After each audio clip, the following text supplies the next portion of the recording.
Okay. So அவரோட main concept என்னடா பார்த்தோம், supply creates its own demand அப்படின்னு பார்த்தோம் இல்லையா.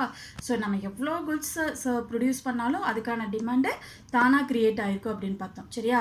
அப்போ இங்கே என்ன இருக்காது, it can not be generated over production and unemployment problem. நல்லா நோட் பண்ணு. நம்ம எவ்வளோ குட்ஸஸ் ப்ரொடியூஸ் பண்ணுறோம் அதுக்கான டிமாண்ட் அதே க்ரியேட் பண்ணிக்குது. அப்போ அது எல்லாமே சேல்ஸ் ஆயிடும் இல்லையா. அப்போ அந்த இடத்துல என்ன வராது, ஓவர் ப்ரொடக்ஷன் வராது. ஓகேவா? ஓவர் ப்ரொடக்ஷன் இருந்தால் தான் நம்ம என்ன பண்ணுவோம், டிமாண்ட் ஃபார் லேபர் டிக்ரீஸ் ஆகும். அப்போ அன்எம்ப்ளாய்மெண்ட் வந்து அரைஸ் ஆகும். ஸோ இங்கே ஓவர் ப்ரொடக்ஷனே கிடையாது. ஸோ அன்எம்ப்ளாய்மெண்ட் ப்ராப்ளமும் என்ன ஆகாது, அரைஸ் ஆகாது. அதனால தான் இவங்க என்னென்னு அசியூம் பண்ணியிருக்காங்க, அவங்களோட அசம்ஷனில் ஃபுல் எம்ப்ளாய்மெண்ட் அப்படின்னு சொல்லி அசியூம் பண்ணியிருக்காங்க. Okay. So see this diagram clearly. இதை பார்த்தீங்கன்னா உங்களுக்கு கிளியராக புரியும். ஓகேவா?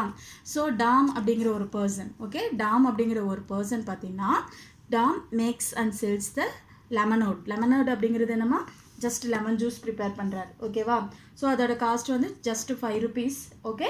ஸோ டாம் என்ன பண்ணுறாருமா, லெமன் ஜூஸ் அவரே ப்ரிப்பேர் பண்ணி அதை என்ன பண்ணுறாரு, சேல்ஸ் பண்ணுறாரு. ஓகேவா? ஸோ சேல்ஸ் பண்ணுறப்ப இந்த இடத்துல அது என்ன ஆகுது, சப்ளை. இதுக்கு பேர் என்னடா, சப்ளை. நல்லா நோட் பண்ணு. Tom is a one person.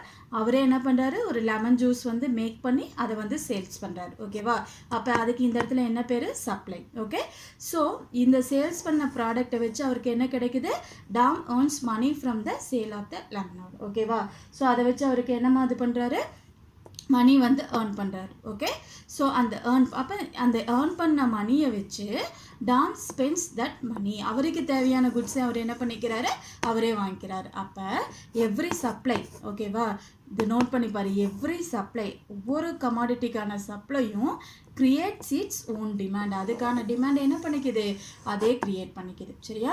So first Tom என்ன பண்ணுறாரு, இதுதான் இதோட ஃபுல் கான்செப்ட். நல்லா தெளிவாக பார்த்துக்கோங்க.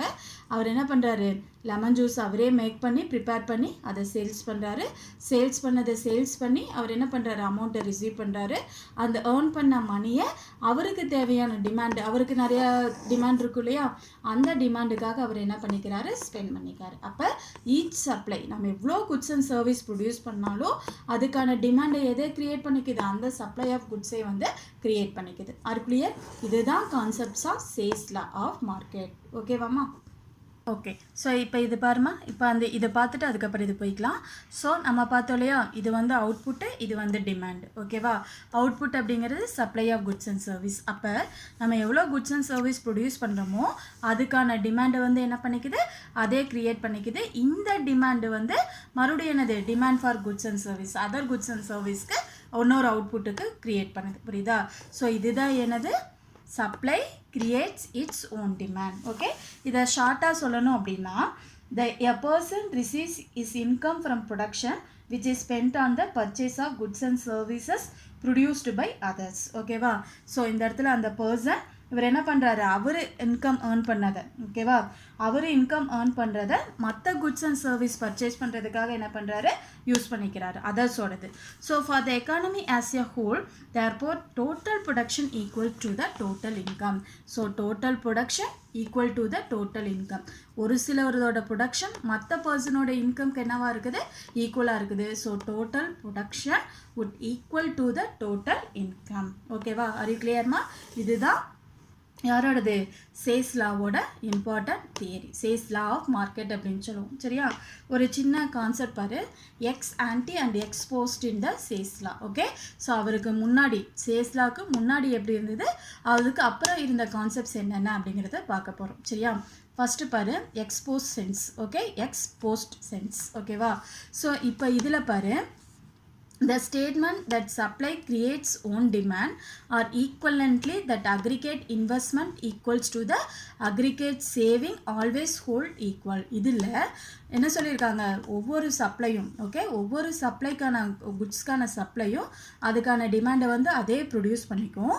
ஆர் அது எதுக்கு ஈக்குவலாக இருக்கும் அப்படின்னா, டோட்டல் அக்ரிகேட் அப்படின்னா என்னடா, total investment equal to the total savings. அப்போ இங்கே இந்த இடத்துல அக்ரிகேட் இன்வெஸ்ட்மெண்ட்டும் அக்ரிகேட் சேவிங்ஸும் எப்படி இருக்கும், ஈக்குவலாக இருக்குன்னு சொல்லியிருக்காங்க. ஸோ இதுக்கு பேர் என்னடா, எக்ஸ்போஸ்ட் சென்ஸ். லாஸ்ட் சேல்ஸ் மார்க்கெட்டுக்கு எப்போ இருந்தது, எப்போ இருந்தது? எக்ஸ் போஸ்ட்டு முன்னாடி இருந்தது. ஓகேவா? அடுத்தது எக்ஸ் ஆன்டி அதுக்கப்புறம் வந்தது எப்படி இருக்கும் அப்படின்னா, the total quantity which people produce aggregate supply must equal to the total quantity which they plan to buy. That means aggregate demand. ஓகேவா?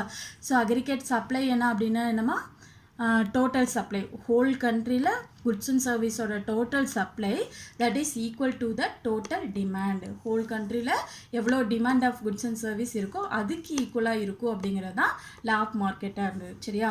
இது வந்து ex post sense. Law of மார்க்கெட்டுக்கு முன்னாடி இது எக்ஸ் ஆன்டி சென்ஸ், அதுக்கு அடுத்து வந்து sense. ஓகேவா? இதில் எது equal? Aggregate investment equal to the aggregate saving. இதில் அக்ரிகேட் சப்ளை, அக்ரிகேட்னா என்ன சொன்னேன்? Total supply. Total supply is equal to the total demand. So the aggregate supply, aggregate demand full பின்னாடி full detailed நம்ம பார்க்க போறோம். Are you clear ma? Okay.